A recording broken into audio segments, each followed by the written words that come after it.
С вами на связи. Синагога, добрый день. Да, день добрый. Синагога, мы сегодня вспоминаем две даты, две связанные между собой. Это годовщину гибели Номана Челебиджи-хана, которая была 23 февраля 2018 года, и митинг, который был приурочен этой годовщине и проходил на Симферопольской площади в 2014 году, тоже 23 февраля. И вот пытаемся выяснить, вынесены ли какие-то уроки исторические из того, что происходило. Можно ли говорить, что вот, как, предположим, представительство президента опубликовало заявление, что таким образом большевики положили череду репрессий, череду преследований крымских татар, и которая, наверное, даже до сих пор и не закончилась? Как вы думаете? Ну, собственно говоря, вы очень правильно подметили. Действительно, 23 февраля 1918 года начался новый виток в истории крымско-татарского народа, который вроде бы наравне со многими народами России только вдохнул, и появилась надежда на возрождение своего государства, возрождение народа. И где-то появился свет конце тоннеля 23 февраля 1918 года. Это оборвалось со смертью Номана Челебиджи-хана. И уже новая, скажем, новая сила, претендующая на власть, тогда еще большевики, показали, собственно говоря, свое лицо. Другое дело, еще, может быть, на тот момент немногие успели разглядеть за всеми этими вот пропагандистскими лозунгами и так далее. Но именно тогда было положено начало вот этой вот зарождению этой вот черной силы, которая вергла многие народы, в частности крымско-татарский народ, вот страшное рабство, и, в общем-то, лишила их надежды на независимое развитие.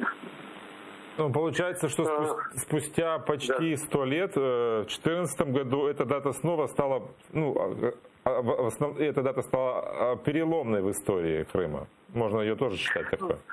Да, собственно говоря, 14 год, это уже, знаете ли, это уже немножко история, украинская история, новейшая история Украины, которая, собственно говоря, не извлекла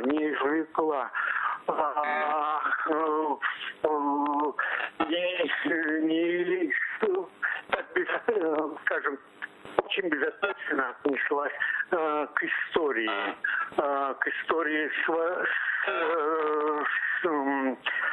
создания самой независимой Украины, становления, вернее, независимой Украины еще 17-18 годы. Ведь и тогда вот этот вот союз крымско-татарского народа и украинского народа мог дать колоссальные результаты, но, к сожалению, Киев тоже не проявил большой мудрости еще в те времена, в 17-18 году. И через